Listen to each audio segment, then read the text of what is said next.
ஒரு பொறுப்புக்கான தகுதி குறித்து தான் இங்கே கேள்வி கேட்குறாங்க. முதல்வருடைய நண்பர், அவருடைய விருப்பம், அதை யாரும் இங்கே கேள்வி கேட்கல. ஆனால் அந்த பொறுப்புக்கு பதவிக்கு நியமிக்கப்படுகிறவர் அந்த தகுதியோடு இருக்கிறாரா? ஏன்னா மாநிலத்தின் வளர்ச்சி சார்ந்து, மாநிலத்துடைய முடிவுகள் சார்ந்து நேரடியாக இது சம்பந்தப்பட்ட விவகாரங்கிறதுனால கேட்குறாங்க. தகுதியை யார் நிர்ணயிக்கிறது? அவருக்கு தகுதி இல்லை, அவருக்கு அது தெரியாது இது தெரியாதுன்னு யார் சொல்லணும்? அவருக்கு தெரியாது என்று நண்பர் ஆர்கேக்கு எப்படி தெரியும்? தகுதியை நிர்ணயிக்கணும் இல்லை, அதை யார் நிர்ணயிக்கிறது? ஒரு முதலமைச்சர் அவருக்கு அதிகாரத்துக்கு உட்பட்ட ஒரு செயலை செய்கிறார். இப்போ இதுல என்ன பிரச்சனைடா, ஜாதி மதம் பணம் இப்படிப்பட்ட இந்த அரசியலே உடைச்சி இந்த திராவிட கட்சிகளுக்கு மாற்றாக ஒரு மக்கள் சக்தி ஆட்சிக்கு வந்திருக்கு. இதை பொறுத்து கொள்ள முடியாத திராவிட சக்திகள் இன்றைக்கு அவர்களை பார்த்து தேடிக்கிட்டே இருக்காங்க. எதுல தப்பு செய்வாங்க, எதுலையாவது ஊழல் செய்யறாங்களா, மக்கள் பிரச்சனை பார்த்தா எதுலையுமே இல்லை. இந்த நியமனங்கள் குறித்து தவேகாவுக்கு ஆதரவு தெரிவித்த கூட்டணி கட்சிகளே விமர்சனத்தை செஞ்சிருக்காங்க. இல்ல, அவர்களுடைய உரிமை. ஆனால் நீங்க கர்நாடகால தெலுங்கானால அவர்கள் முதலமைச்சருக்கு 2 தனி உதவியாளர்கள் ஆலோசகர்கள் வச்சிருக்காங்க. இங்க மட்டும் இல்ல, பல மாநிலங்கள்ல இருக்குது. ஆனா நீங்க அது ஒரு கேபினட் போஸ்ட் தான், அது ஒரு கேபினட் போஸ்ட். நீங்க பாத்துக்கலாம். ஏன்னா அது கேபினட் போஸ்ட் இல்ல. எதுக்கு அவர் வைக்கிறார்னா ஒரு நம்பிக்கைக்குரியவர்களா அவர் பாக்குறாரு. தனி ஆலோசகர்ங்கிறது அரசியல் ஆலோசகர்லாம் கேபினட் போஸ்ட். அதனாலதான் இதுல கலந்துக்கிறாங்க. இல்ல சார், கேபினட் சார் ஒரு இங்க கேளுங்க சார், இந்த ஆட்சியை வழி நடத்துறது யாரு? Chief secretary. சீஃப் செக்ரட்டரி தானே? கிடையாதுங்க, முதலமைச்சர் சார். அதுக்கு அடுத்த நிலையில் அப்படி அது கேபினட் போஸ்ட் இல்லன்னு வைங்களேன், அந்த சீஃப் செக்ரட்டரி ஒத்துக்கிற மாட்டார். இல்ல கிடையாது, அவர் கேபினட் போஸ்ட்னா அது செப்பரேட்டா சொல்லணுங்க சார். அப்படி சார் நீங்க ஜிஓ எப்போ தெரியுமா? இதுக்கு நீங்க தெரியல கொள்ளலன்னா நீங்க ஜிஓ அரசாங்கம் இவர்களை முதல்ல அமைச்சர்கள் பதவி ஏத்தாங்களா, அதற்கு மறுநாளே அவர்களுடைய ஜிஓ வந்துருச்சு. இல்ல எதான் எங்க வந்துச்சுன்னு கேட்டோம். ஜீவோ எங்க வரும்? ஜெகதீஷ் ஜீவோ வந்துருச்சு, எங்க வரணும்? நம்மளுக்கு வரணுமா? ஜீவோ அரசிதழில் வெளியிடுவாங்க. இப்ப நான் கூட ஒரு மைனாரிட்டி கமிஷன் சேர்மனா இருந்தேன். இல்ல சொல்றேன், அது எனக்கே தெரியாது ஜியோ வந்திருந்தது. அப்புறமா மறுநாள் தான் எனக்கு தெரியும். இல்ல ஊடகங்களுக்கு சொல்லுவாங்க இல்லையா, அது சொல்ல வேண்டிய அவசியம் இல்ல சார். வேணும்னா நம்ம தெரிஞ்சுக்கலாம். இல்ல இப்படி சொல்லாம அது அவசியம் இல்லாத ஒரு மாநிலத்தின் ஆலோசகர், ஒரு முதலமைச்சருடைய ஆலோசகரை நியமிக்கிறவரை நாங்க வெளியிலேயே சொல்ல மாட்டோம், நாங்களே ரகசியமா வச்சுக்குவோம். ஆனா அவங்களை நாங்க கேபினெட்டுக்குள்ள நீங்க செக்ரட்டரியேட்ட ஃபுல்லா வாட்ச் பண்ண மேடமா இருக்கட்டும், என்னன்னா அரசியலில் ஒரு நாளைக்கு பல விஷயங்கள் அரசியலில் வெளியிடுவாங்க. அதை பத்திரிகை செய்திக்கு கொடுக்கணும்னு தேவையில்லை. தினம் ஒரு நாளைக்கு 20-30 அரசியலில் வெளியிடுவாங்க. அந்த போஸ்டிங் எல்லாம் பத்திரிகை செய்திக்கு கொடுக்கணும் அவசியம் இல்லை. உங்களுக்கு வேணும்னா நீங்க தெரிஞ்சுக்கலாம். இதை தெரியணும்னு தெரியப்படுத்த கூடாதுன்னு அவர்களுக்கு எண்ணம் இல்ல. தெரியணும்னு சொன்னா தெரிஞ்சுக்கிறதா. செய்தி மக்கள் தொடர்பு துறையுடைய பிரதான பணியே அரசுடைய நியமனங்கள், அரசின் செய்திகளை வெளியில கொண்டு வரதானே, ஊடகங்களுக்கு சார். எல்லாத்தையும் பத்திரிகை செய்திக்கு அனுப்பணும்னு அவசியம் இல்ல சார். பத்திரிகை செய்திக்கு அவசியம் சார். கடந்த கால திமுக ஆட்சி காலத்துல எத்தனை அனுப்பிச்சாங்க? அண்ணா திமுக ஆட்சி காலத்துல எத்தனை வந்துருச்சு? அண்ணா திமுக ஆட்சி காலத்துல இந்த மாதிரி உதவியாளர் உங்களுக்கு தெரியுமா சார்? முதலமைச்சருடைய ஆலோசகர்களா இருந்தாங்க தெரியுமா சார் உங்களுக்கு? திமுக ஆட்சி காலத்துல ஆலோசகர் இருந்தாங்களா சார்? அப்ப யாருன்னு சொல்ல முடியுமா சார்? இல்ல இப்ப ஜீவோ போட்டு இருக்கிறவங்களா அப்படி கேக்குறோம். இப்ப ஜீவோ போட்டு தான் சார் இருந்தாங்க. நீங்க அவர்கள் முழுமையாக கடந்த காலங்களில் எடப்பாடியாருக்கு உதவியாளர் இருந்தாங்க, ஆலோசகர் வச்சிருந்தாரு. ஸ்டாலினுக்கு ஆலோசகர் வச்சிருந்தாங்க. ஆனா அப்பெல்லாம் யாரும் கொஸ்டின் ரைஸ் பண்ணல. ஆனா இப்ப மட்டும் இத கொஸ்டின் ரைஸ் பண்ணனா என்னடா, உங்களுக்கு ஒரு நோக்கம் இருக்கு. அவர்கள் வேறு மாநிலத்தை சார்ந்தவர்களா நீங்க பாயிண்ட் அவுட் பண்றீங்க. அதனால என்ன, தமிழ்நாட்டின் உரிமை சார்ந்த விஷயங்கள் அவர்கள் எந்த அளவுக்கு குரல் கொடுக்கிறாங்க, போராடுறாங்க, தமிழ்நாட்டுக்கான நிதியை பெறாங்க, அதுதான் முக்கியம். தமிழ்நாட்டு வளர்ச்சிக்காக எந்த முன்னெடுப்பு எடுக்கிறாங்க, அதுதான் முக்கியம். நம்ம சீஃப் செக்ரட்டரி யாரு? சீஃப் செக்ரட்டரி ஒரு ஆந்திராவை சேர்ந்தவர். நம்ம டிஜிபி யாரு? அவரும் வட மாநிலத்தை சேர்ந்தவர். அதனால அவங்க தமிழ்நாட்டினுடைய நலனுக்காக உரிமைக்காக போராட மாட்டாங்க. ரெண்டு எப்படி சமன்படுத்த முடியும்? அவரு யூபிஎஸ்சி எக்ஸாம் எழுதி தமிழ்நாடு கேடர்ல வந்த அதிகாரியையும் கர்நாடகாவை சேர்ந்தவர், ஆந்திராவை சேர்ந்தவரை நாங்க எங்களுடைய தமிழ்நாடு சார்ந்த பணிகளுக்காக நியமனம் செய்யறோம்னு ஒரு அரசு முடிவெடுக்கிறது எப்படி சமதளத்துல வச்சு பேசுறீங்க? எப்படி பார்த்தா நான் பேசினா நிறைய பேர் குறிப்பிட முடியும், அது ஒரு மாதிரி ஆயிடும். ஆனால் பரவாயில்ல சொல்லுங்க, தெரியும் மக்களுக்கு. இங்க தமிழ்நாட்டிலே எத்தனையோ இந்த ஜாதி சார்ந்து ஆந்திரா கர்நாடகா ஜாதி சார்ந்து முக்கிய பொறுப்பாளர்கள்லாம் இருக்கிறாங்க, அது வேண்டாம்னு நினைக்கிறேன். ஆனா நான் என்ன கேட்கிறேன், அவர்களுடைய செயல்பாடு என்ன? அவர்கள் எங்கேயா தவறு செஞ்சாங்கன்னா குறிப்பிடுங்க. ஆனா ஒரு முதலமைச்சர் அவருக்கு என்ன சொன்னார், அவர் ஆலோசகர் என்ன, ஏற்கனவே அவர் நீண்ட காலமா அவருக்கு உள்ள ஆலோசனை செய்யறாங்க. இந்த ஆட்சி வெற்றி, இந்த கட்சி வெற்றி பெறுறதுக்கு அவர்களுடைய பங்கும் இருக்கு. பங்கு இல்லைன்னு சொல்ல முடியுமா? ஜான ஆரோக்கியசாமி பங்கு இருக்குது, இவருடைய விஷ்ணு ரெட்டியினுடைய பங்கும் இருக்குன்னு ஒத்துக்கிட்டாங்க. அப்போ அவர்களுக்கு நம்பிக்கைக்குரியவரை வச்சுக்கிறதுல என்ன தவறு? கடந்த காலங்களில் சபரீசன் முழுமையா கலந்துகிட்டாரு, அந்த குடும்பமே கலந்துகிட்டது, எடப்பாடியார் குடும்பமே முக்கியமானவர்கள் எல்லாம் அதுல தலையிட்டாங்க. அப்பெல்லாம் பேசாத ஊடகங்களும் சிலர் இன்றைக்கு பாயிண்ட் அவுட் பண்ணணும் விமர்சனம் அது குறித்து ஒரே ஒரு பிரச்சனை இல்ல.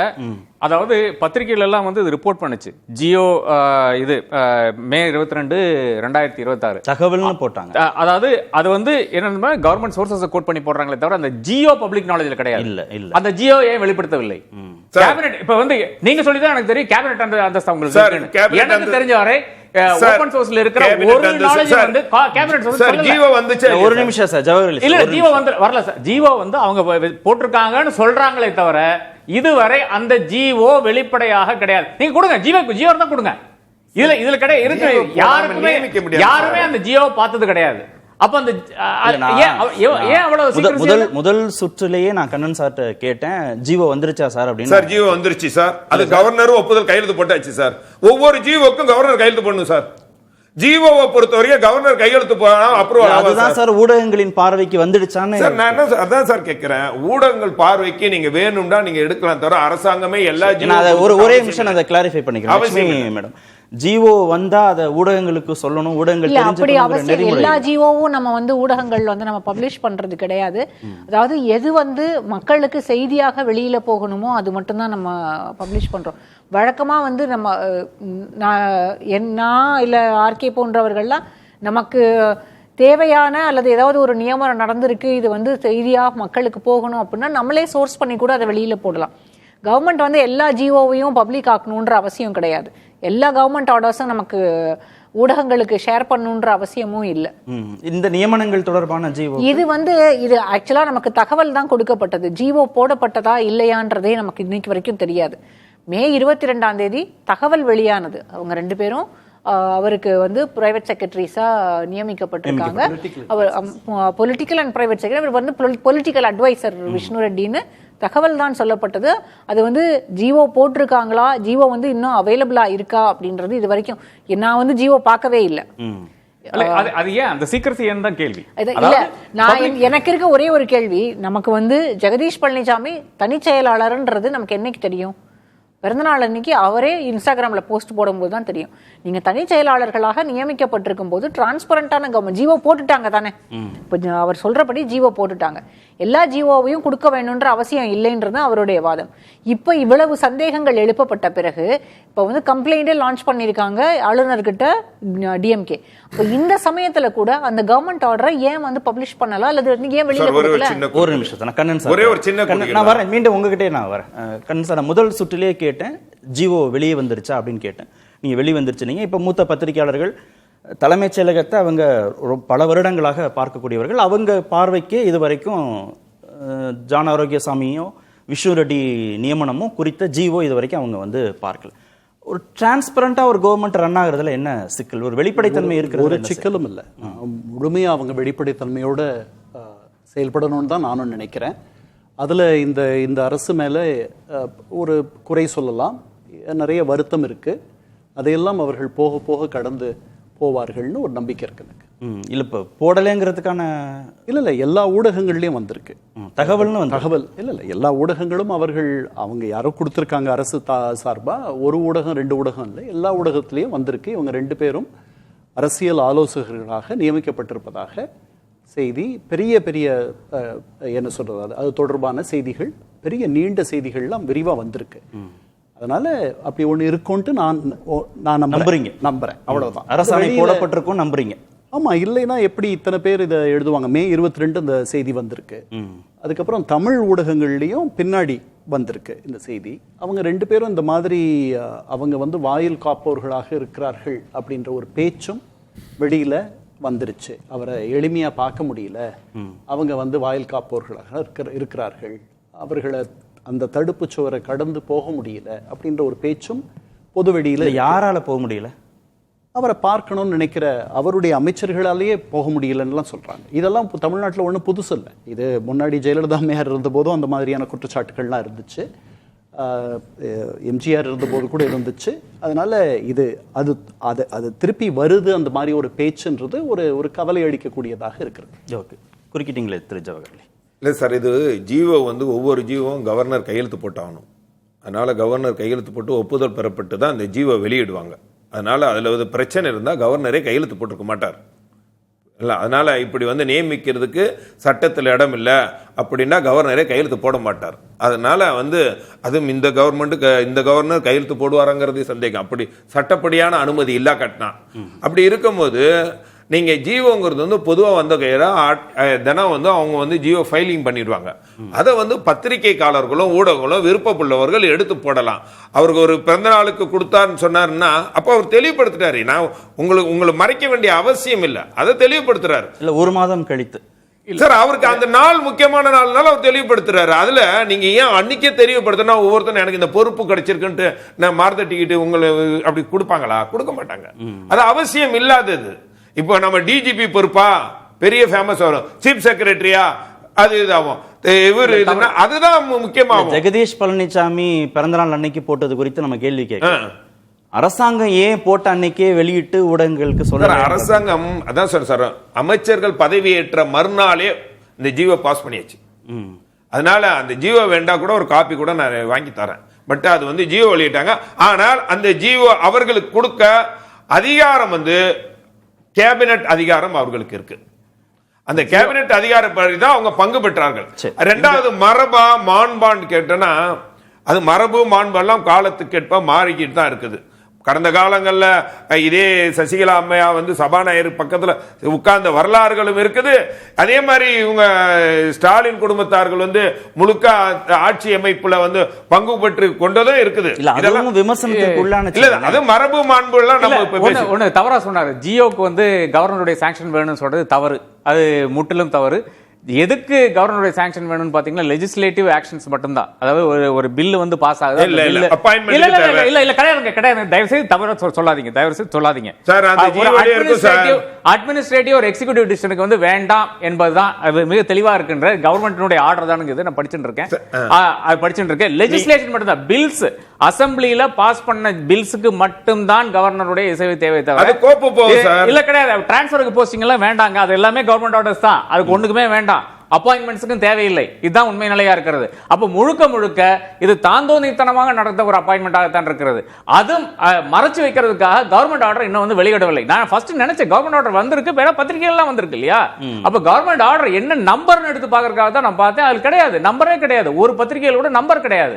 அதன் பிறகு சர்ச் பண்ணா தான் இல்ல அந்த கவர்மெண்ட் ஆர்டர் இன்னும் வெளியிடவில்லை என்று வந்திருக்கிறது. ஜியோவை கோட் பண்ணி எங்கேயாவது செய்திகள் வந்திருக்கு.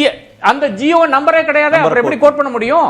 அப்ப அது வந்து ஏதோ எல்லாமே கசிய விடப்பட்ட செய்திகள் தான். அதாவது இந்த அரசாங்கத்தினுடைய விஜயனுடைய தனித்துவம் என்றால் கசிய விடப்படுகின்ற செய்திகள். ஜூலை 10ஆம் தேதிக்கு அவர் வந்து கரூருக்கு போகிறார் என்ற செய்தி வந்து எல்லாருமே பிளாஷ் பண்ணியிருக்கோம். ஆனா எங்கிருந்து வந்து அந்த செய்தி? யார் சொன்ன அந்த செய்தியை? நமக்கு யாரோ அந்த விஜயனுடைய தாவைக்காலம் சொல்லியிருக்காங்க, இவ்வளவுதான். உறுதிப்படுத்தப்பட்ட ஒரு தகவலும் இந்த அரசாங்கத்திட்ட இருந்து வராது, இந்த விஜய் கிட்ட இருந்து வராது, அரசாங்கத்திட்ட இருந்து வராது. அப்ப இந்த ஜியோ எங்கேன்ற கேள்வியை நான் வைக்க விரும்புறேன். இந்த ஜியோல என்ன இருக்கிறது? சார் சொல்றாரு கேபினெட் பதவி கொடுத்திருக்காங்க, நான் சொல்றேன் கிடையாதுங்கிறேன். அப்ப கேபினெட் பதவி கொடுக்காத ஒரு நபர் வந்து கேபினெட் மீட்டிங்ல எப்படி உட்கார முடியும்? அவர்கள் வந்து இந்த சீக்ரெட்டான இந்த விஷயத்தை வந்து எப்படி அவர்கள் வந்து how can they be part of a secret meeting of the state? Who are they? இந்த கேள்வி இருக்கா இல்லையா? அப்புறம் இவர்களுடைய போஸ்டிங் எல்லாம் சூப்பரா போட்டிருக்காங்க. ஒருத்தர் வந்து பொலிட்டிக்கல் அஃபேர்ஸாமோ, ஒருத்தர் வந்து அட்மினிஸ்ட்ரேட்டிவ் அஃபேர்ஸ் பார்த்துக்கலாமோ. யாருக்கு இதுல எல்லாம் ஒரு பிரச்சனையும் கிடையாதுங்க. யாரை வேணா கொண்டு வந்து உட்கார வைங்க. ஆனா அதுக்கு தகுதி இருக்கான்ற ஒரே ஒரு கேள்விதான். என்ன தகுதியில் என்ன அடிப்படையில் வந்து போட்டிருக்கீங்க? உங்க வீட்டில் என்ன குக்கை நியமிக்கிற மாதிரி, உங்க வீட்டில் வந்து டொமஸ்டிக் ஒர்க்கர் நியமிக்கிற மாதிரி இல்ல நியமிச்சிருக்கீங்க. டெல்லி ஆனாலும் சரி, இங்கே ஆனாலும் சரி, சினிமா இன்ஸ்டியூட் ஆனாலும் சரி, எதுக்கானாலும். அப்போ முழுக்க முழுக்க என்னுடைய டிரைவர், என்னுடைய தோட்டக்காரன், என்னுடைய வீட்டுக்காரன், என்னுடைய சமையல்காரன், இவனை தான் நான் அரசாங்கத்தில் கொண்டு உட்கார வைப்பேங்கிறத நீங்க சொல்லிட்டு இருக்கீங்களா? இதை இந்த தமிழ்நாடு வந்து பொறுத்து கொண்டிருக்கணுமா? யாருங்க ஒரு பிசினஸ் மேனை கொண்டு வந்து நீங்க உட்கார வச்சிருக்கீங்க? எதுக்கு விஷ்ணு ரெட்டி என்ன? விஷ்ணு ரெட்டிக்கு என்ன அட்மினிஸ்ட்ரேட்டிவ் எக்ஸ்பீரியன்ஸ்? கவர்மெண்ட்ல என்ன அட்மினிஸ்ட்ரேட்டிவ் எக்ஸ்பீரியன்ஸ்? நீங்க சொல்லுங்க. நான் வரேன். இடைவேளைக்கு ஆலோசகர்கள் சார், இடைவேளைக்கு பிறகு நான் உங்ககிட்ட வரேன். அதுக்கு வந்து என்ன தகுதி வேணும் சார்? பொலிட்டிக்கல் ஆலோசகர் ஜான் ஆரோக்கியசாமி. ஒரு இடைவேளைக்கு பிறகு நான் உங்ககிட்ட வரேன். ரெண்டு பேர்த்தையுமே வரேன். இடைவேளை எடுத்துக்கிறேன். மீண்டும் உங்ககிட்ட வரேன். ரெடிமேட் அப்பாயின்மெண்ட்னு சொல்ல வந்தேன். சரி.